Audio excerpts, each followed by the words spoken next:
Nagawa ko na! Wow! Ang ganda-ganda ng baybayin, Bebang! Ang laki pa! Kaya nga kasyang-kasya kahit maraming matutulog. Ang galing! May boom! Pwede ba akong may gadyan, Bebang? Oo naman! Para sa atin talaga yan! Ang lambot-lambot! Makakatulog ako dito ng maayos! Katabi si Cutie Bird tsaka si Happy Bird! Dito tayo matutulog mamayang gabi, Ska! Sige, magkamping-kampingan tayo! Yay! Bye-bye tayo mamayang gabi! Wow! Si Bebang tsaka si Ska! May bye-bye sila sa taas! Gusto ko din sumali! Bebang! Bebang! Hala, may tumatawag! Bebang! Iska! Yuhu! Princess, ikaw pala! Nagbabaybayan kami dito sa taas nila, Bebang! Tignan mo ho! Ang laki-laki! Kaya nga nakita ko! Pwede ba ako sumali sa inyo, Iska? Wait lang! Ipapaalam ko kay Bebang! Anong sabi ni Princess, Iska? Bebang, pinapatanong ni Princess kung pwede daw siyang sumali sa baybayan natin. Ay nako, sabihin mo hindi pwede. Hala, bakit naman, Bebang? Di ba kaibigan natin si Princess? May kasalanan siya sa akin, kaya hindi ko siya bate. Ano na naman ginawa sa ni Princess? Kasi kahapon, bumili ako ng pizza sa kanya, tapos drawing lang pala yung laman, kaya pinagalitan ako ni nanay. Si Princess talaga, pasaway na. Iska, ano? Pumapayag na ba si Bebang? Sabihin mo, Iska, hindi pwedeng makipaglaro sa atin si Princess. Princess, sabi ni Bebang, bawal ka daw makipaglaro dito. Ano? Hindi siya pumapayag? Kasi may kasalanan ka daw sa kanya. Bebang, pumayag ka na. Gusto ko maglaro ng baybayan. Ayaw ko na makipaglaro sa'yo, Princess. Ang sama-sama ng ugali mo. Niloko mo pa ako kahapon. Sorry na, Bebang. Patawarin mo na ako. Nagsisisi na ako sa ginawa ko. Kahit anong gawin mo, hindi na kita patatawarin. Dahil sa'yo, pinalo ako ni nanay. Bebang, please, kayo na lang kaibigan ko. Kaya payagan niyo na ako makipaglaro sa inyo. Basta, kahit anong gawin mo, hindi na kita bate. At saka, meron na kaming bagong kalaro, no? Isusumbong kita kay Nanay Bebang. Inaaway mo ako. Eh di magsumbong ka, ikaw naman may kasalanan eh. Nanay! Si Bebang! Oh no! Bebang, umiyak na si Princess. Kawawa naman siya. Dapat, pagsisiyan mo na ni Princess yung ginawa niya para patawarin ko siya, Iska. Sabi mo, may bago tayong kalaro. Sino siya?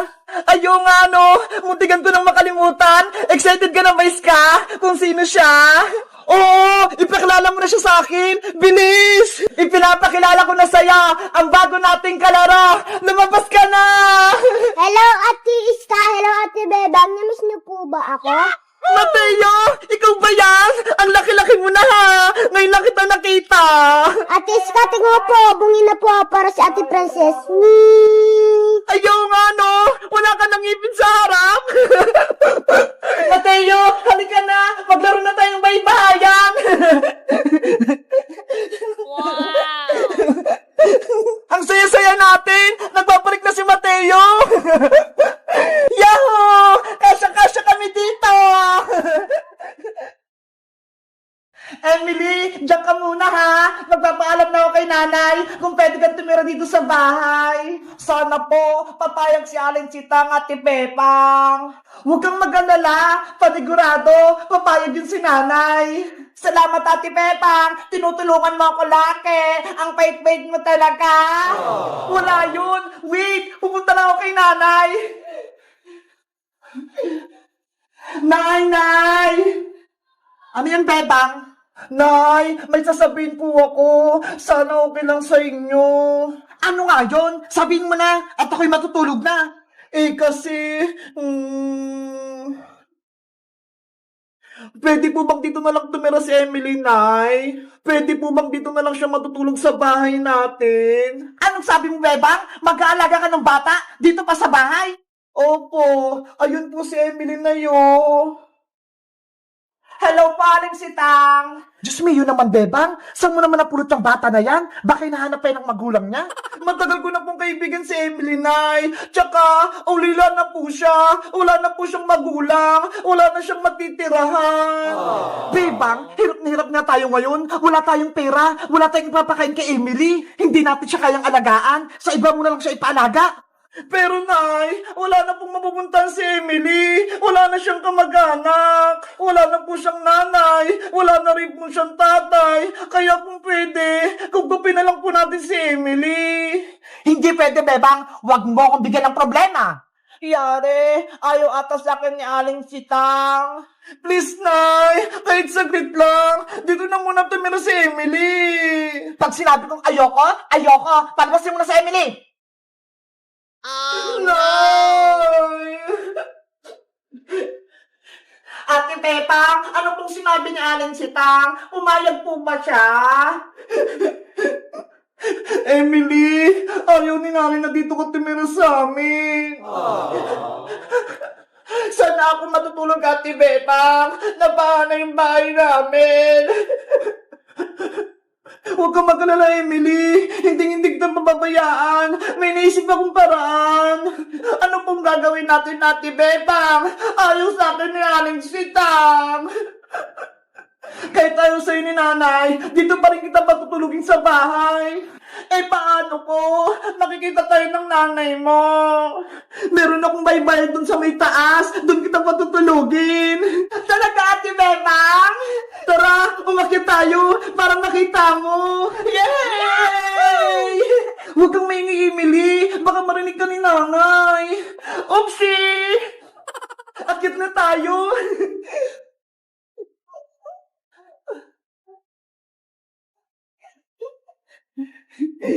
Bilis, Emily!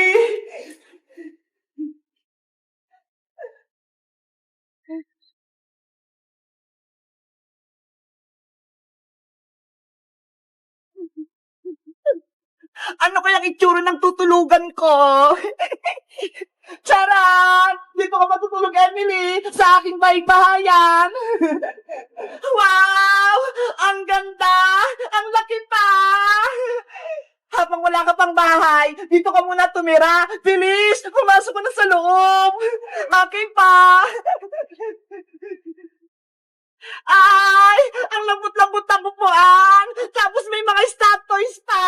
Wow! Ano? Nagustuhan mo ba yung baybayan mo, Emily? O, Pati Bebang! Ang ganda-ganda! Maluwag! Ang sarap-sarap matulog siguro dito! Pero, sikreto lang to. Huwag kang maingay para hindi tayo mamuking ni nanay. Sige, Pati Bebang. Hindi po ako mag-ingay dito. Mamaya, dadalang kita ng pagkain. Diyan tayo maghahapunan. Yay! Magbabaybayan kami, Ate Bebang. Ang saya-saya ko talaga. Anong ingay narinig ko sa taas? Beba! Yari! Narinig ka ni nanay! Naku! Lagod! Beba! Ang ginagawa mo dyan sa taas? Nandiyan na po ako, Nay! Pababa na po ako! Emily, dyan ka lang, ha? Sana hindi kami mabuking nga ng sitang. Guys, sa tingin nyo, tama ba yung ginawa ko? Patutulogin ko si Emily sa taas ng bahay? Magagalit kaya si nanay? Mag-comment na kayo para sa part 3. Bye-bye! Nanay, tatay, gusto kong tinapay. Ate, kuya, gusto kong kape. Lahat ng gusto ko ay susundin nyo. Ang magkamali ay pipingutin ko. 1, 2, 1, 2, 3. Uy, Beba, Iska, Princess, ano ginagawa nyo? Naglalaro po kami ng nanay-tatay, Nay. Naku, Beba, masama yan. Huwag niyo kantahin yan. Bakit po, Aling Sitang? Di ba laro lang naman to? May kwento yan sa babaeng batang namatay. Nakakatakot yan. Kaya hindi yan pwedeng laruin. Ano po bang mangyayari, Aling Sitang, kapag kinantay yung nanay-tatay? Ayon sa kwento-kwento, kapag kinanta mo daw yung nanay-tatay, gusto kong tinapay, bigla-bigla na lang lumalabas yung batang multong babae na yun. Nakakatakot. Tapos, may utos sa inyo yung batang multo. Kapag hindi kayo sumunod, kukunin niya kayo, dadalhin niya kayo sa sementeryo, ilalagay niya kayo sa hukay. Naku, nakakilabot naman pala yung kwento na yan. Nakakatakot. Kaya kung ako sa inyo, huwag niyo nang laruin yan kung ayaw niyo lumabas yung batang babae. Hindi naman totoo yun, Aling Sitang eh. Kwento-kwento lang yan. Panakot lang yun sa mga bata. Kayong bahala. Kung ayaw niyong maniwala, basta, sinabihan ko na kayo ha. Hindi po ako natatakot, Aling Sitang. Matapang po ako, no? O siya, Bebang, dito muna kayo. Pupunta lang ako sa tindahan ni Aling Sonia. Opo, Nay. Dito lang po kami. Mag-iingat kayo dito.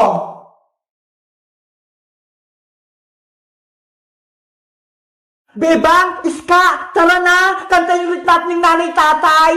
Naku, Princess, ayoko! Ayoko rin! Baka lumabas yung batang babae! Matatakot naman kayo? Hindi yung totoo, no? Kanta lang yun! Basta, ayoko, Princess! Ako na nga nakakanta! Wag, Princess! Gabi na! Baka magpakita siya! Susubukan ko lang kung totoo yung kwento. Nanay, tatay, gusto kong tinapay. Ate, kuya, gusto kong kape. Ano yun? Bakit bumukas yung pinto? Wala naman tao ah. Princess, tama na yan.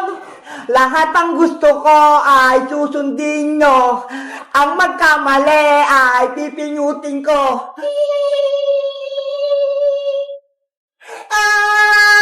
Brownout! Patay yung ilaw! Wala akong makita! Ano nangyayari? Walang ilaw! Hello! Kamusta kayo? Yung batang babae! Nagpakita nga! Kasalanan mo to, Princess! Kinantamin nanay tatay! Hindi ko naman alam eh! Totoo pala yung kwento-kwento! Gusto kong makipaglaro sa inyo!